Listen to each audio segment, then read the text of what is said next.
नमस्कार साथियों, स्वागत है आप सभी का हमारे broadcast channel political info times now पर।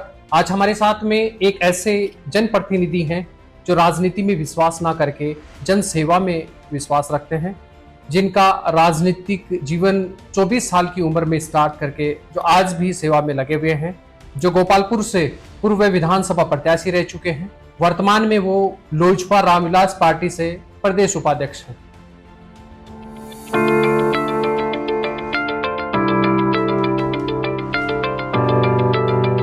अभी तो लगे हुए होंगे इलेक्शन की।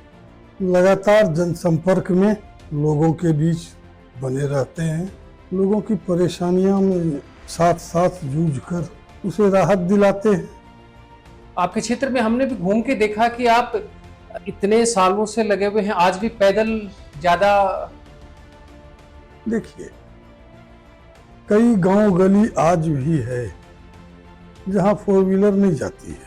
ठीक है। कभी मोटरसाइकिल से भी दौरा कर लेते हैं, कहीं पैदल भी दौरा करते हैं। दूरगामी जहां सड़कें हैं, कुछ सड़कें जो बनी है वहां फोर व्हीलर से भी जाते हैं। ठीक है। एक जमाना हुआ करता था जब मैं साइकिल से चलता था। आप जब राजनीति के स्टार्टिंग के आपका दौर रहा उस टाइम का 1978, 79, 80 इस काल में साइकिल से अधिकांश हम मोटरसाइकिल से रहे। सोशल वर्क में लगे रहते थे। तो इस राजनीति में या सोशल वर्क में आने का आपने कैसे क्या सोचा या कैसे कोई? मेरे पिताजी जीवन काल तक समाज सेवा में रहे, जीवन काल तक मुखिया रहे, निर्विरोध रहे। ठीक रहा। उनके मरणोपरांत मैं नाबालिग था, तो बीच में 2-1 टर्म अन्य लोग गांव के मुखिया हुए। जब मैं बालिग हुआ तो 24 साल की उम्र में पहली बार मुखिया का चुनाव लड़ा और अच्छे मतों से मैं चुनाव जीता।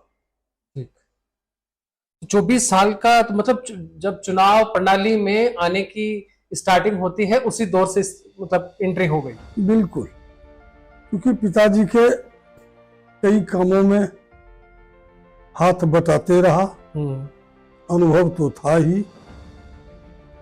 कालांतर में बांधें कम हुआ करता था। अप्रत्याशित बाढ़ में 1967-68 में अचानक बाढ़ आने से उसी इलाका भयंकर रूप से प्रभावित हुआ। बाढ़ से प्रभावित रहा। बाढ़ प्रभावित में खरीक स्टेशन, नौगछिया स्टेशन और कटरिया स्टेशन, लोग जान बचाने के लिए शरण लिए थे। उस समय तत्काल सरकार का राहत पहुंचना संभव नहीं था। उस परिस्थिति में लोगों को चिड़ी और चोखा बनाकर स्टेशन स्टेशन ट्रैक्टर पर ले जाकर युवाओं की टोली के साथ मुखिया बनने के पूर्व पहले की है। मैं नाबालिग युवा था, तो लोगों को भूख से मरने नहीं दिया। बाद में सरकार की राहत जैसे तैसे चूड़ा शक्कर आया। मुखिया बनने के बाद में भी जहां तक आपके क्षेत्र में हमें पता चला कि आप ऐसे ऐसे जैसे स्वास्थ्य कार्य, सामुदायिक भवन बनाना, पंचायत भवन, जो उस टाइम में की राजनीतिक काल में जो सेंटर की, स्टेट की सरकारें नहीं सोचती थी, पंचायत तक इतना धन नहीं आता था सेंटर से, स्टेट से, तो कैसे आप उसको क्रियान्वित करते थे? देखिए, जब मैं मुखिया था, एक ब्लॉक की हैसियत 4 लाख 5 लाख रुपया हुआ करता था प्रति वर्ष का बजट सालाना। 23 पंचायत थे मेरे प्रखंड में।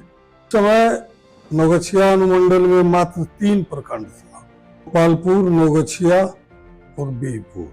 खरीक प्रखंड जो आज नवनिर्मित प्रखंड बना, इसके 13 पंचायत नौगछिया में ही समाहित था। 23 पंचायत का ब्लॉक होने के बाद भी 4 लाख 5 लाख से अधिक आवंटन विकास के लिए नहीं आता था। इसमें था पहले आओ पहले पाओ। मैं अपने पूर्व अनुभव का लाभ लेते हुए, लोग तैयारी कर रहा था, मैं उसके पहले पूरा कर लिया करता था। धीमानी से प्रतिवर्ष ब्लॉक बजट का 30% बजट मात्र जमुनिया पंचायत में विकास कार्य में लगाया करता था।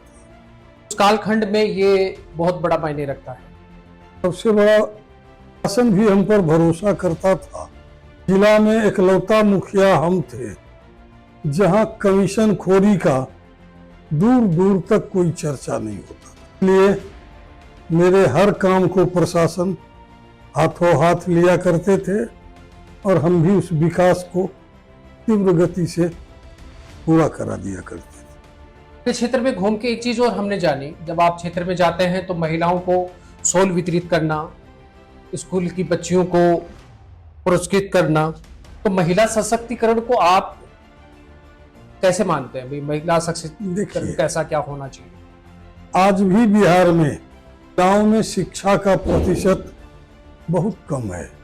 कौन कालखंड में क्योंकि कुछ बहाली हो जाने से शिक्षा में कुछ सुधार आने की संभावना है। बिल्कुल। यहाँ मजदूर का प्रदेश है, लोगों के पास 2 टाइम भोजन मेहनत करके पा लेते हैं।